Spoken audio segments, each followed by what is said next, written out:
Sem Maja Koršič Potočnik, odvetnica in vaš hudič advokat pri temah, o katerih imamo vsi svoje mnenje ali prepričanje, v javni debati pa največkrat ne najdejo mesta. Z mano je Uroš Kodnov. Uroš, te lahko prosim, da se predstaviš tako, kot želiš biti predstavljen? Ja, jaz upam, da sem pravilno predstavil, ker sem dejansko počel na dveh fakultetah oziroma univerzah, pa ne bi rekel, da je katera užaljena, zato bom rekel, da sem visokošolski učitelj na Univerzi na Primorskem in pa na Univerzi v Ljubljani. Na Univerzi na Primorskem sem na fakulteti za FAMIT, kratica, se pravi fakulteta za matematiko, naravoslovje in informacijsko tehnologijo, v Ljubljani pa na fakulteti za ekonomijo, ekonomsko fakulteto. Profesor torej.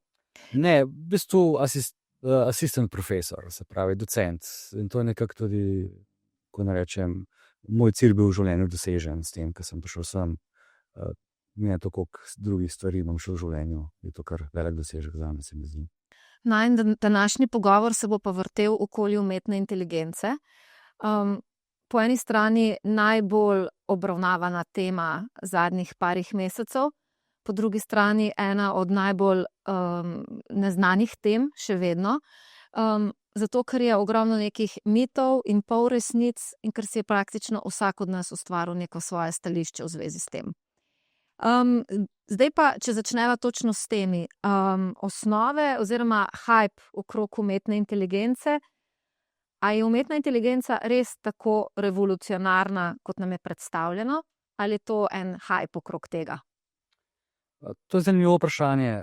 Recimo, če bi jaz bil zdaj dijak, ne, in bi imel za nalogo napisati razne povzetek domačih branj in razne seminarske naloge, bi verjetno zase mislil, da je to noro revolucionarna sprememba v primerjavi s tem, z mojo generacijo, ki je še vedno obiskovala knjižnice in delala domače naloge in pa seminarske naloge na klasičen način, obiskovalni način.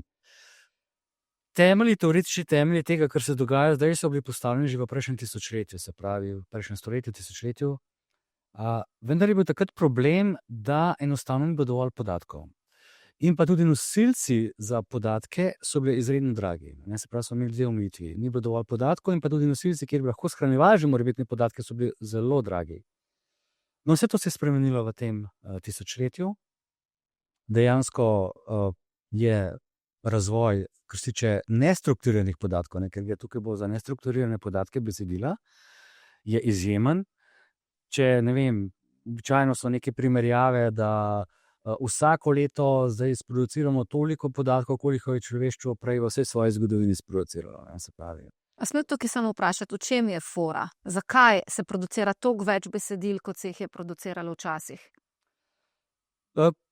Pravi, zdaj, če greva gledati, definitivno to ni neke, bom rekel, take potrebe na nivoju človeštva, bi se to čisto filozofsko, ampak enostavno tehnologija generira potrebe in potreba generira tehnologije. To gre z roko v roki, catch-22.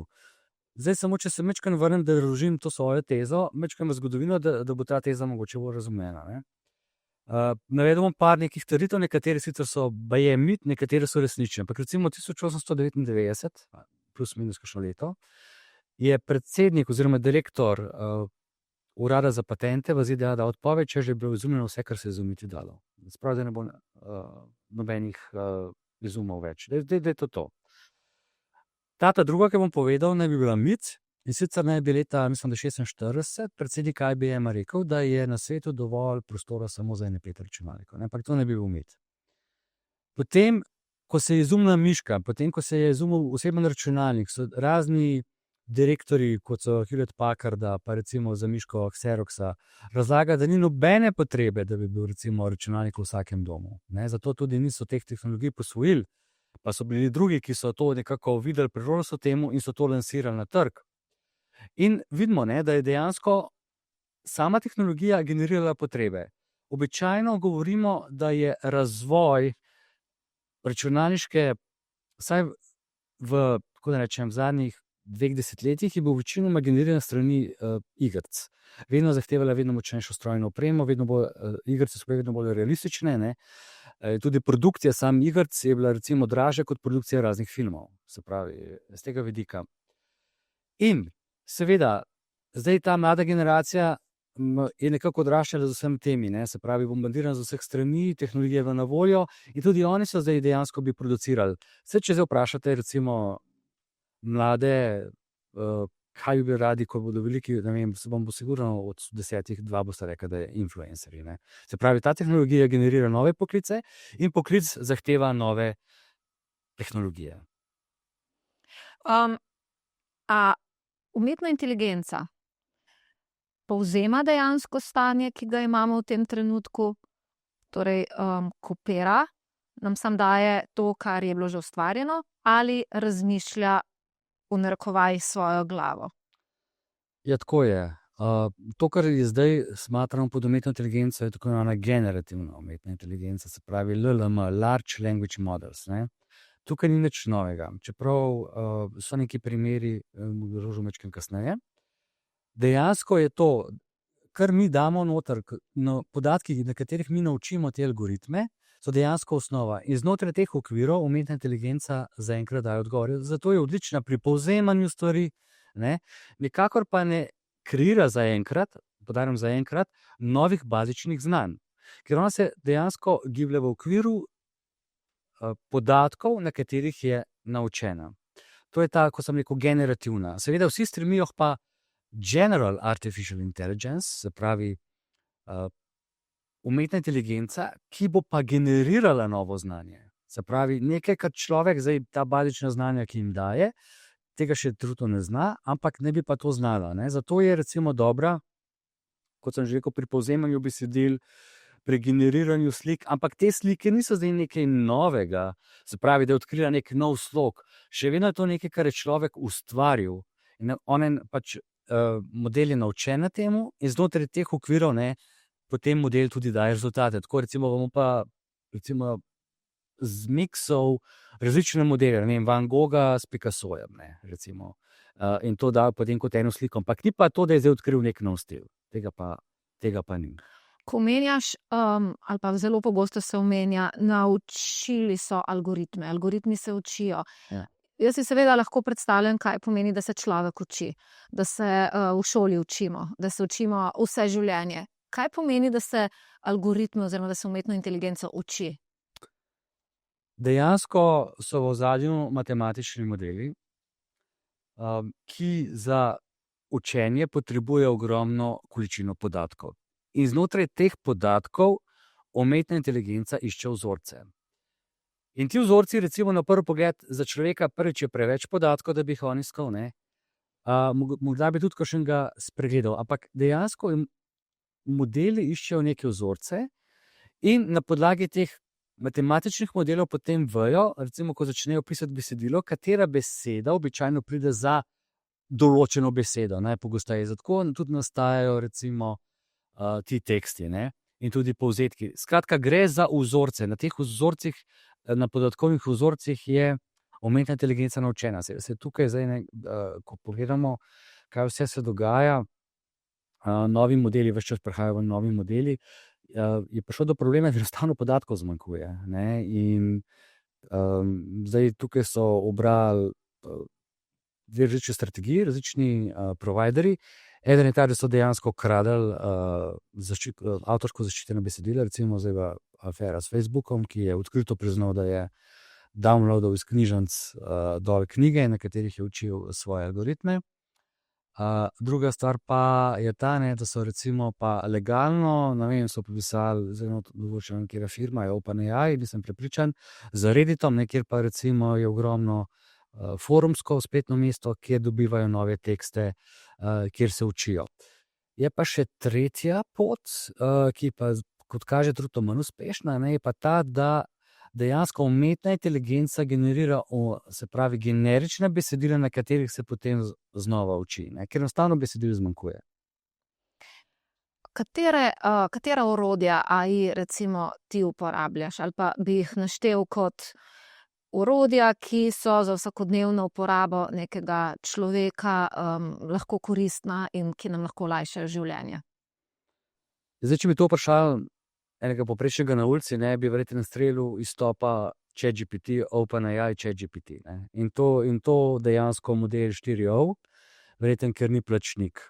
Nekako se tako predstavljam, da ljudje enačijo umetno inteligenco s tem, kar sem ravnokar povedal. 4O model ChatGPT-ja. Seveda je to samo kaplja v morje temu, kar se zdaj dejansko na trgu dogaja. Jaz sam osebno imam OpenAI account, sem plačnik, sicer ne tiste najdražje različice, ki je $200 na mesec, ki je pro verzija, ki omogoča dostop do najnovejših tehnologij in API-jev. Potem imamo tukaj kitajskega konkurenta DeepSeek, ki je dejansko prisilil OpenAI, da je začel deliverati, se pravi, publishati nove modele veliko hitreje, kot jih je sam mislil, a hkrati je OpenAI prisilil DeepSeek, da je tudi on začel hitreje realizirati svoje verzije. Se pravi, te dva sta tako nekako najbolj znane, ker DeepSeek ne bi bil nekako odprto koden, čeprav je problem, ko Američani vstanejo, se pravi nekje ob 16 uri po našem času, je praktično DeepSeek nedostopen, sicer to so nekako zdaj odpravili, ker so vsi Američani obesijo gor, ker je zastonjski. Potem imamo tukaj od Alibabe Quena, ki je dober za kodiranje. Imamo od Antropika, imamo Claude, ki je odličen za kodiranje. Claude 3.7, prišel pred nekaj tedni, je ugledal luč sveta in je odličen za kodiranje.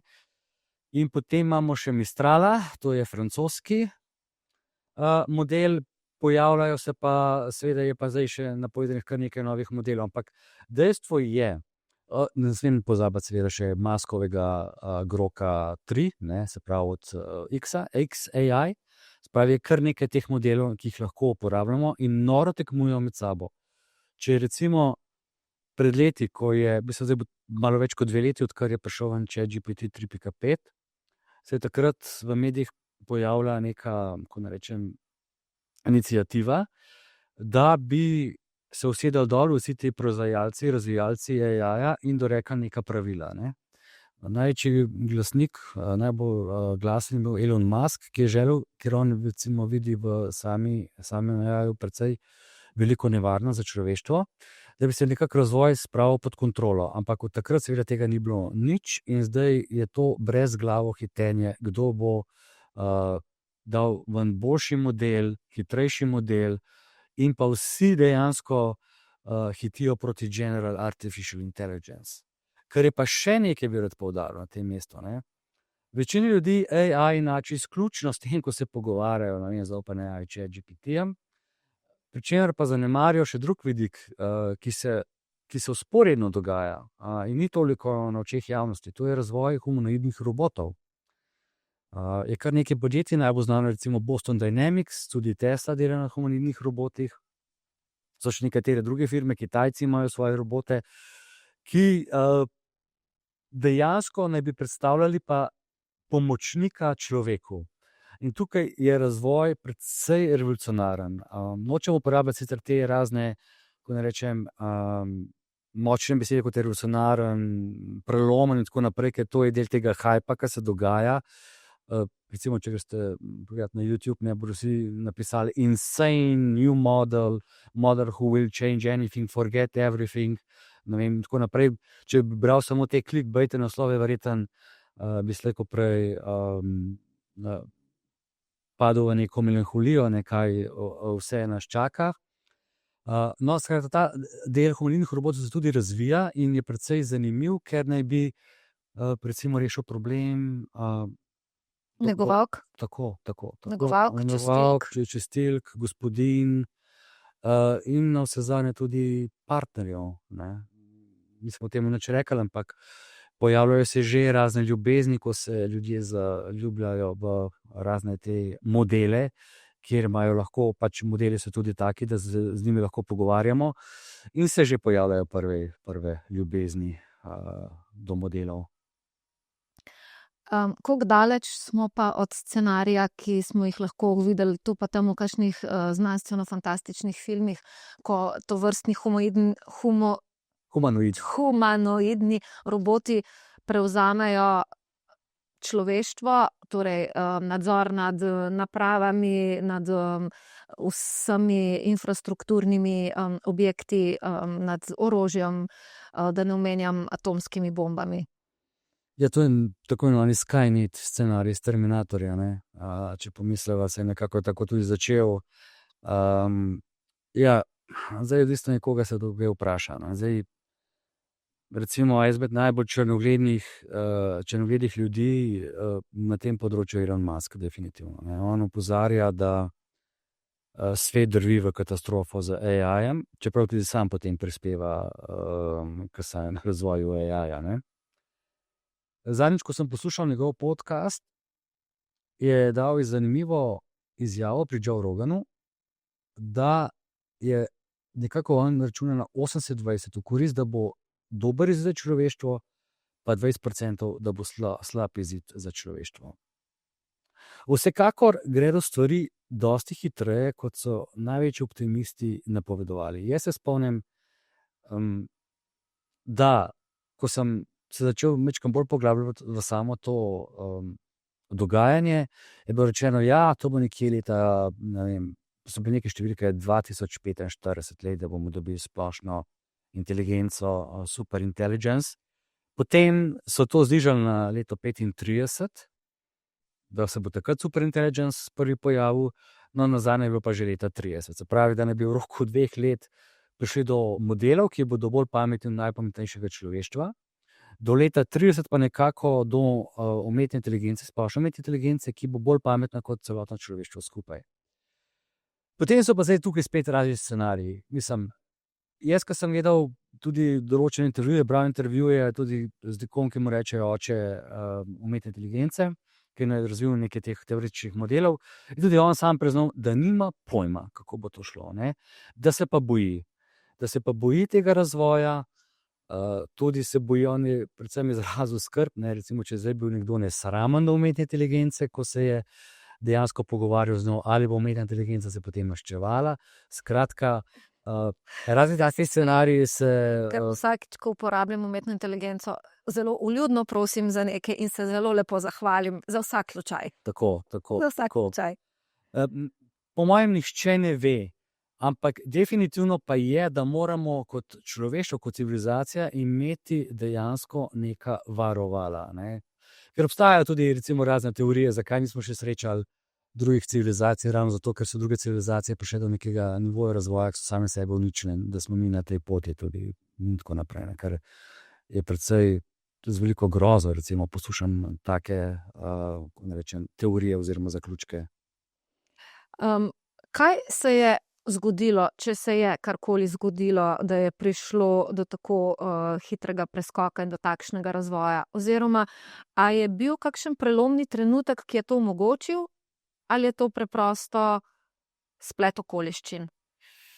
Ves čas se je, ko sem recimo jaz študiral in potem prvo leto, ko sem zaposlen, se je govorilo tako imenovanem quantum leapu, ne, se pravi preskoku, da se bo ta preskok v razvoju zgodil. Se pravi, najprej počasi, dejansko tudi, če pogledamo različne vzorce v preteklosti. Ne vem, če gledamo samo razvoj števila ljudi, se pravi, kako se je število ljudi povečevalo. Ne, najprej počasi, potem pa pride do neke kritične mase, gre pa potem gor, ne. Se pravi, temu se reče oblika hokejske palice. Dejansko, ne, in ogromno, stvari v naravi se zgodi po načelu hokejske palice, ne. In tudi tukaj razvoj računalništva je bil najprej zelo počasen, zelo tak, recimo, postopoma, vsako leto se je izboljševalo, ne vem, moč, spomin, ne, in počasi lezlo gor. Potem se je pa v nekem momentu, no, in ravno v tem momentu, zdaj verjetno me sprašuješ, po tem momentu, jaz mislim, da je bilo tle več stvari, ki so se zgodile v tem času. Prvič je ta, da je bila strojna oprema dovolj zmogljiva in dovolj poceni, ne, to je ključen pomen. In druga stvar, da smo začeli generirati dovolj podatkov, ne. Podatki so se pa začeli generirati, če malo pomislimo, predvsem z na eni strani socialnimi omrežji. Če pogledamo razvoj Facebooka, sega, mislim, leta 2004 ustanovljen, ampak to je bilo samo znotraj Harvarda najprej. Potem se je to razširilo na cel svet.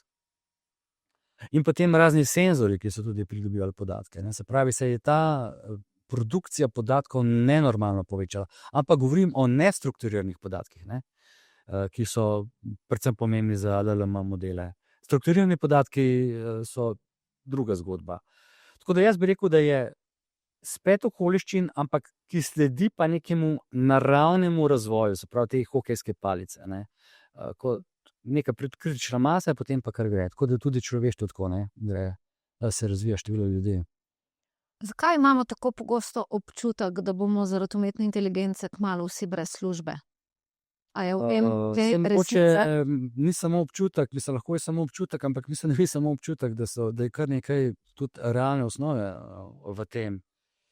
Dejstvo je, da se bodo, čeprav recimo, spet, če človek raziskuje malo literaturo in tako naprej, se zna zgoditi, da bo nekdo rekel, ja, pa sej neto, se bodo tudi nova delovna mesta, poklici se bodo ustvarjali. Ne? Že res, ampak jaz mislim, da neto, se pravi net count, neto število poklicov oziroma delovnih mest se bo pa znižalo. Ker na ta način, se pravi, če imamo mi umetno inteligenco, ki lahko upravlja ogromno stvari, sploh če bi govorili sploh o superintelligence, so najbolj na udaru neka ponavljajoča administrativna dela. Ne? In z tega vidika morda res, da bodo dela, ki ne zahtevajo neke kreativnosti, prva na udaru.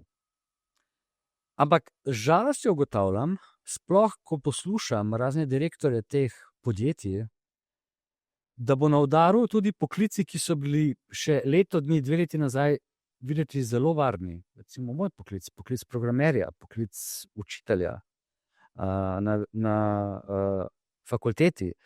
Namreč zadeva se tako spreminja, da recimo, če pogledamo samo poklic v izobraževanja, dovolj je, namreč kaj je pravzaprav problem v izobraževanju? Da vedno so nekateri učenci ali pa rečemo dijaki, študentje, ki hočejo več, nekateri pa ne zmorejo slediti temu tempu, ki ga narekuje učitelj.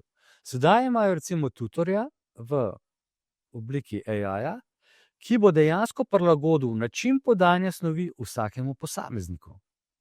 Ne? In se vloga učitelja dejansko zmanjša. Dejansko, kaj je moja naloga? Moja naloga je, da napišem silabus. Se pravi, kaj se mi zdi, da bi mogel študent vedeti.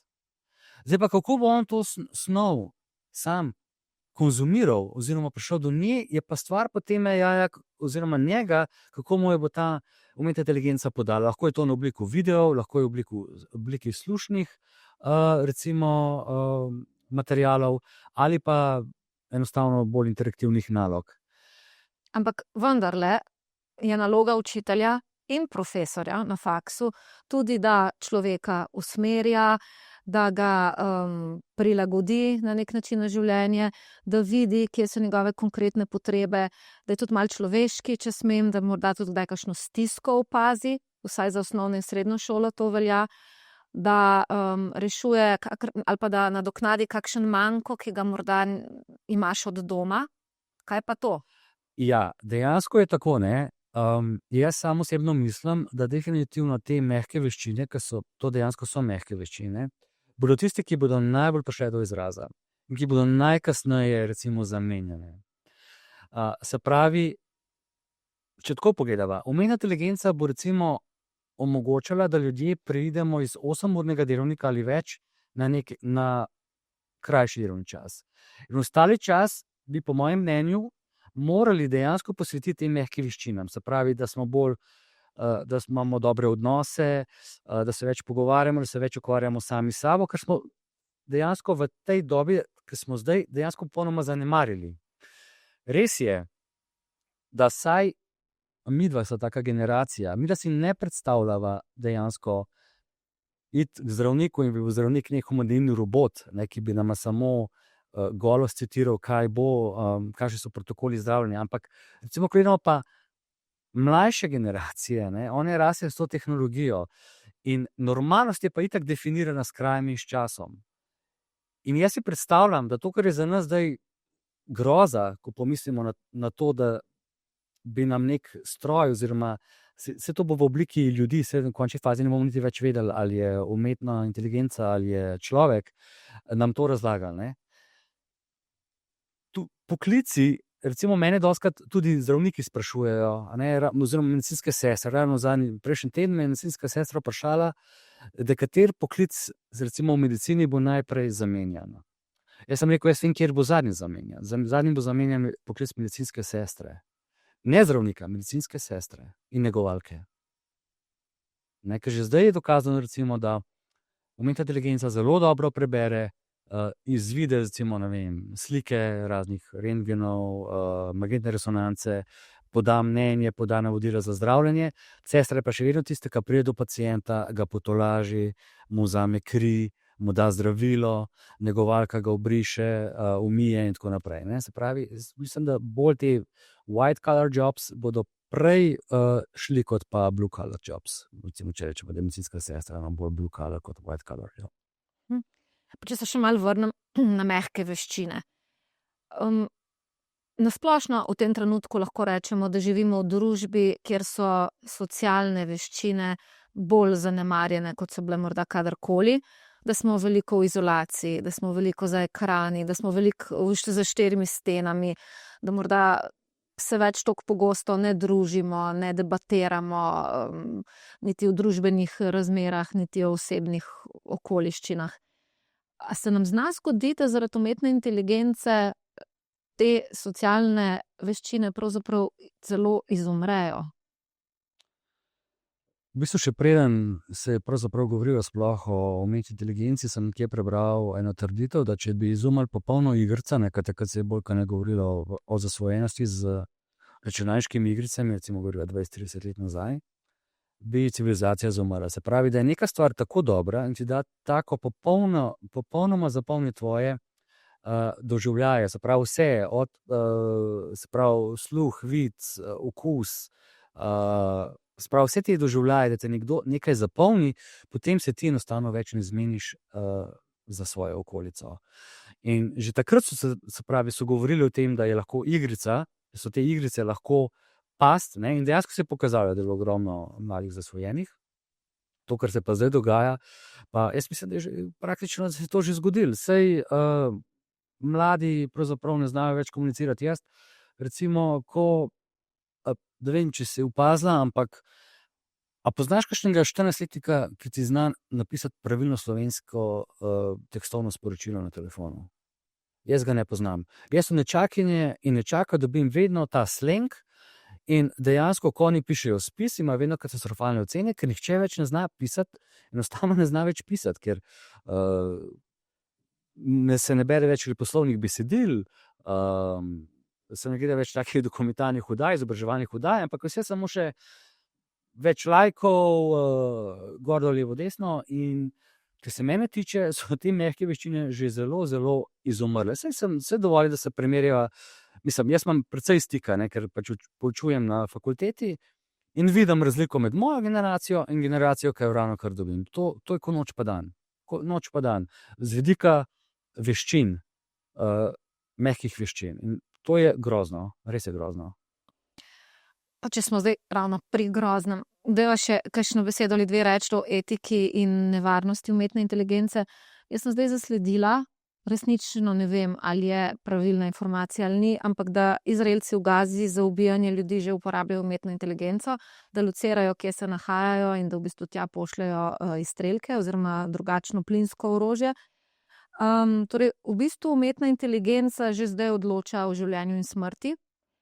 In moje vprašanje je, koliko nevarno je, da mi te algoritme dejansko prepustimo temu, da oni odločajo o tako pomembnih vprašanjih? Najprej se je treba vprašati, recimo, umetna inteligenca, ko so se že prej pogovarjala, je naučena na nekih podatkih. Se pravi, je človek tisti, ki da take podatke, da se bo naučila na določenih podatkih, da bo delovala v skladu z neko doktrino.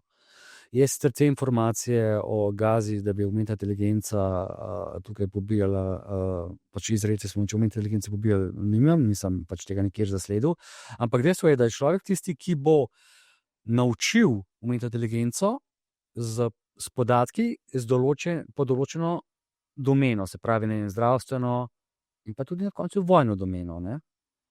Se pravi, človek odgovori. Mi ne moramo zdaj umetne inteligence kriviti konkretno v tem primeru za karkoli. Ampak je človek tisti, ki jo uči, hkrati pa tudi človek tisti, ki ima zaenkrat še nadzor nad umetno inteligenco. Seveda, Imamo vseeno kakšno orodje umetne inteligence v tem trenutku, ki je po tvojem že moralno sporno? ja, bili so, mislim, zdaj zasedel sem par primerov, ko naj bi določeni modeli ušli ven iz karantene, ne, v sandboxa, ko so jih učili in so sami začeli klikati po računalniku in so šli kar po svoje. Sam osebno ne vem, da bi konkretno bil nek model, mislim, to, kar itak je tako, ne, če je neka zadeva zanimiva, z vidika strateškega vidika je sigurno vojska tista, ki jo ima prva. In seveda vojska tega ne bo razkrila. Definitivno imajo za prepoznavanje, ampak dobro, to so te machine learning modeli, ki prepoznavajo, lahko identificirajo objekte, sateliti in tako naprej. Ampak trenutno ne bi vedel, no, recimo, da je kakšen model, ki bi nam že recimo stregel po življenju, no? Ker zaenkrat je še vedno človek tisti, ki uspe kontrolirati, saj mislim. No. Ampak iz tehničnega vidika, a je torej mogoče, da se umetna inteligenca toliko razvije, da se nas dejansko znebi, kot to prikazujejo, ne vem, distopični filmi? To so zdaj spet špekulacije, ne? Pa se spet vrnemo dejansko na to, kar sem na začetku povedal, tistih 80-20, ki je Elon Musk o njih govoril. Ja, seveda, možno je, ne, da pridemo do super intelligence, ki bo enostavno gotovo, da dejansko bo to neka nova oblika življenja, ne? Ker zdaj človek je recimo najvišja oblika življenja na Zemlji. Ne? In potem recimo, če se umetna inteligenca, super intelligence razvije in recimo razvije v takšni meri, kot se špekulira, da se bo razvila, hkrati recimo še razvija zavest, ne, čeprav to je bolj kot ne filozofsko vprašanje, potem se da lahko v končni fazi ugotovi, da nas ne potrebuje. Nas nekaj še obdrži, da bomo recimo skrbeli za preskrbo z energijo, ne, ostale nas ima lahko mečkam kot domače ljubljenčke, ostale pa ugotovi, da ni kompatibilna z nami in nas potamani, po domače rečeno. A lahko posameznik danes zaščiti svojo zasebnost pred umetno inteligenco? Zdaj se pa pogovarjamo o vsem, vključno s prepoznavanjem obrazov, face recognition, prstni odtisi, ki jih prostovoljno dajemo našim računalnikom. Včasih so rekli, ne objavljajte fotografij svojih otrok na Facebooku, ker je to lahko zelo škodljivo za njihovo prihodnost. Bom rekel, da pravzaprav je to pravzaprav nemogoče. Ne? Lahko posod so kamere, posod se sledi, recimo, ne vem, vse dovolj, da človek, pa še tako, te kamere, ki so običajno so nezaščitene, ne, se pravi, se lahko človek kar enkripcijsko oseba praktično poveže in gleda v stanovanje drugih oseb. Na Googlu je dovolj teh primerov, kako se lahko dela ta hacking, čeprav je to etično sporno, ko lahko z lahkoto pridete do signala kamer.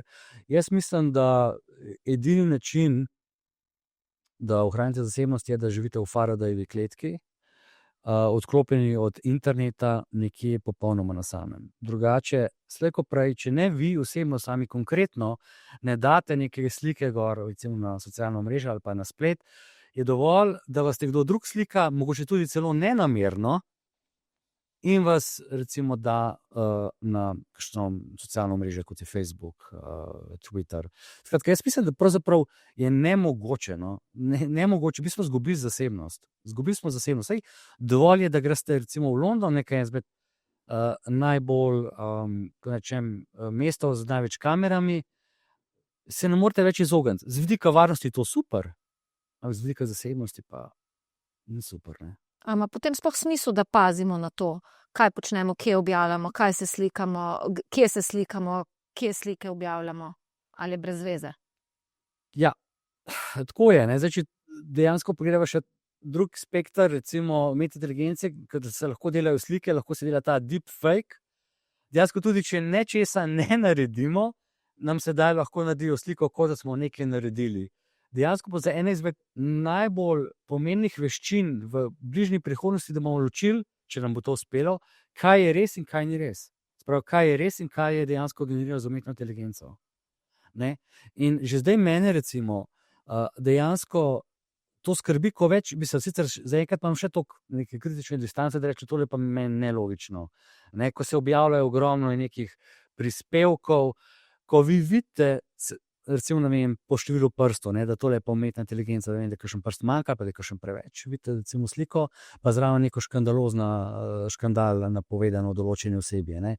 Tudi če mi ne sodelujemo, nismo, pazimo, nas še vedno lahko z vsem tem, kar se dogaja, nas lahko, nam škodujejo, no, nam dejansko dobro. Mislim, ker ljudje res imajo kritične distance do tega, kar vidijo pa preberejo, ne, saj. Zdaj sva pa odprla v bistvu dve temi, mogoče vsako zase. Prva stvar je, kako bo to vplivalo na demokracijo. Videli smo že manipulacije na volitvah, več njih. Če torej umetna inteligenca lahko povzroči, da je na volitvah izbran predsednik, ki ga 2 meseca nazaj ni nihče poznal, kaj vse še lahko naredi tej naši ranljivi demokraciji?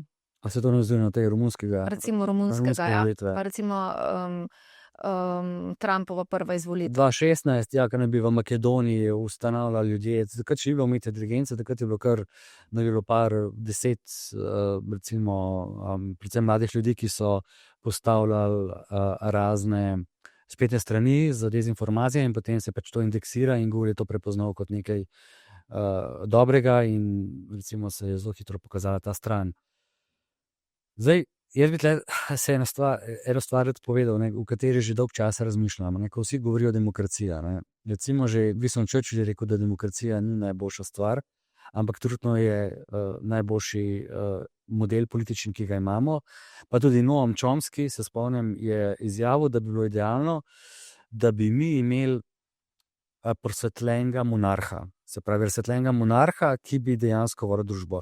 Jaz mislim, to je zdaj čisto moje osebno mnenje, ki se ga bom potem navezal na umetno inteligenco, je ta, da vsi ljudje niso dovolj kompetentni, da bi odločali, da bi to skupno odločali o zadevah, ki se tičejo širše javnosti. Enostavno premalo znanja, ne.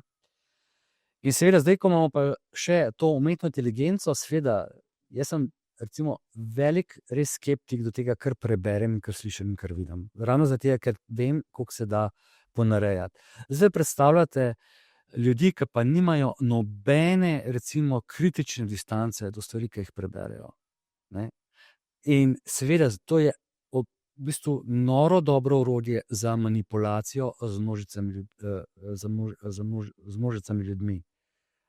In jaz mislim, da ja, tudi če se vrnemo v razne te znanstveno-fantastične filme, ne, se je dejansko to dogajalo, ko se je neka umetne razmere so se naredile, dejansko niso več ljudje vedeli, kaj je res in kaj ni res. Jaz se tega res bojim, ne, v prihodnosti. Zato jaz mislim, da demokracija kot taka ni najboljši sistem, sploh pa ne za sistem, sploh pa ne za v tem času, ko prihajamo v neko tako neznano prihodnost, se pravi, zaradi tako hitrega razvoja tehnologije, a ne. In še drugo področje, deepfakei, a ne. Zdaj, verjetno vsak ima en svoj strah, kaj vse lahko deepfake naredi, recimo od tega, da lahko praktično čez noč uničiš človeka, ker ga z deepfakeom postaviš v neko pornografsko okolje, do tega, da si dejansko ga daš v katerokoli film, v katerokoli sceno, da ponarejaš dokaze, da človeku pripisuješ določene besedila, govore, izjave, ki jih nikoli ni rekel. Kako se sploh boriti proti temu? A se lahko sploh borimo proti temu? Jaz ne vem, če se lahko. Mislim, tehnologija gre tako naprej.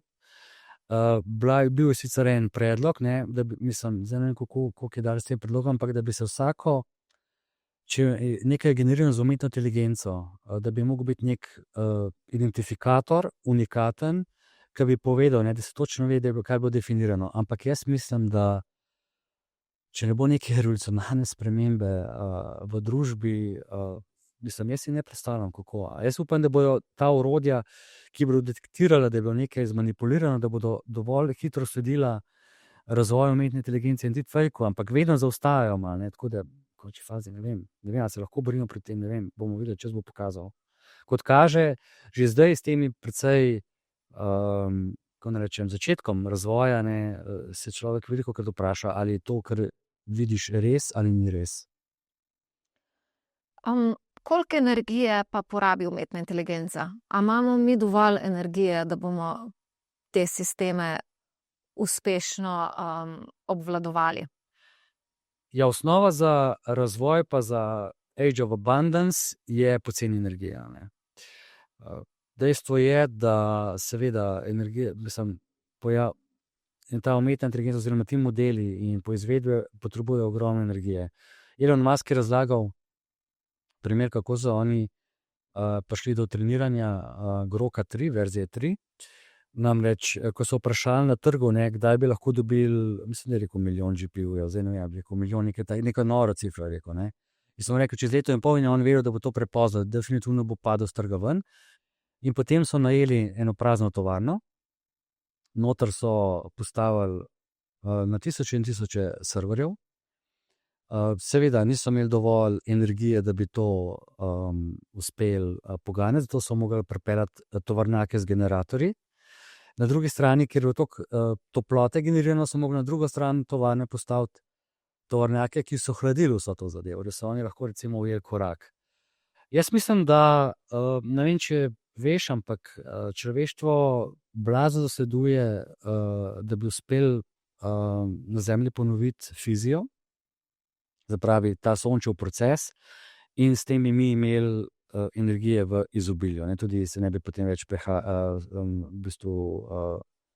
pogovarjali o zelenem prehodu, ker je ta posnemanje teh sončevih reakcij bi bilo za človeštvo zelo, zelo dobrodošlo, ne. Ampak trenutno pa seveda energije primanjkuje in Kitajci recimo se na eni strani ne ozirajo na to, koliko vplivajo na onesnaženje, oni gradijo termoelektrarne, jedrske elektrarne. Zdaj s Trumpom v pisarni se tudi Američanci ne bodo sekirali, ne, se spet odpirajo pač naftna polja, nove naftne vrtine, medtem ko v Evropi zaostajamo, mi se ukvarjamo z zelenim prehodom in tudi tukaj se mi zdi, da na področju razvoja umetne inteligence Evropa zelo v ozadju. Edino, kar imamo, je tudi ta Mistral, ki je nekako konkurenčen približno drugim playerjem na trgu, globalnim playerjem. Zakaj pa je pomembno, da imamo tukaj zagotovljeno konkurenco, recimo med kontinenti, če ne rečem že med državami? Ker? Zato, ker mislim, fajn bilo, da nima nihče nič. Nekako jaz tukaj primerjam to kot recimo to z jedrskim orožjem, ne? Ker so ga začeli recimo Rusi razvijati, so šli Američani kontra, zato da nekako ohranjamo neko stabilnost, ne? Se pravi, grožnja stabilnosti, se pravi, ko vejo, da če se to sproži, bo Armagedon za celo zemljo. Enako tudi z umetno inteligenco. Če hočemo biti konkurenčni, če hočemo recimo, da nas ne bodo Kitajska in ZDA, da nas bosta dejansko čist povozile na tem področju, moramo tudi mi sami razvijati. Moramo. Ok, za zaključek, kaj je po tvojem mnenju najbolj podcenjena posledica umetne inteligence? Najbolj podcenjena, recimo, tako bi rekel, že zdaj ogromno služb, ki jih je, bi lahko, če bi bili šefi malo bolj odprti za invencije in inovacije, lahko pomagali recimo razne administrativne opravila spraviti v podjetja, spraviti v javni sektor, kjer vemo, da imamo ogromne težave s čakalnimi vrstami za obdelavo podatkov. Jaz mislim, da je neuvid politike, ne, sploh evropske, kaj nam to lahko že zdaj omogoča, se mi zdi najbolj podcenjujoče do umetne inteligence. Jaz upam, da jim umetna inteligenca ne bo zamerila, potem ko bo enkrat imela svojo zavest. Malo šala. No, in če te vprašam, a bi si upal napovedati ali pa razmišljati, kako bo umetna inteligenca izgledala čez 10 let? Maja, če tako pogledam, jaz se spomnim leta 2003 za študentom razlagal, da bomo do leta 2020 uporabljali 80% izdelkov, ki leta 2003 še niso bili izumljeni. Pa takrat je šel razvoj še po hokejski palici, temu spodnjemu delu navzgor. Mi smo zdaj na palici gor. Spravi, nemogoče napovedati. Jaz mislim, da bo popolnoma drugače. Če bi zdaj šel v komo in se zbudil čez leta 2035, verjetno se ne bi ponovno znašel. Saj se nekateri ljudje že zdaj tako počutijo, da se ne znajdejo več. Tako. Ok, Uroš, za zaključek, če bi umetna inteligenca lahko rešila vse človeške probleme, vojne, lakoto, preskrbo z energijo, neenakost, bolezni, a bi glasoval za umetno inteligenco ali bi rajši ohranil svobodno človeško voljo? Zanimivo vprašanje, ki se mi bolj nekako se nagiba k filozofskemu odgovoru. Dejansko je tako, če pogledamo evolucija vsega živega, je bila narejena na napakah. Ne? Mutacija je vedno naključna. Spravi se je neka napaka zgodila pri evoluciji in potem je načelo močnejšega odločilo, ali bo ta napaka ok, ali recimo ta napaka ne bo ok za razvoj vrste. In jaz mislim, da človek je prišel do tega razvoja, kot smo zdaj, tudi na napakah. Ne? Se pravi, je to bilo neko prelomna točka, ker se je on naučil, da smo tako zrastali, kot smo. Dejstvo pa je, da verjetno bodo tukaj popolnoma različno bodo generacije odgovarjale na to vprašanje. Ampak jaz osebno svobodne volje ne dam. Jaz tudi ne. Hvala, da si bil moj gost. Prijetno je bilo pogovarjati s tabo. Poslušali ste epizodo podcasta Hudičev advokat, ki ga ustvarjam odvetnica Maja Koršič Potočnik. Podcast objavljam vsak drugi ponedeljek ob 6. zjutraj na kanalih YouTube, Spotify in Apple Podcast. Imate vi kakšno perečo temo, o kateri bi lahko govorili v podcastu? Sporočite mi vaše predloge.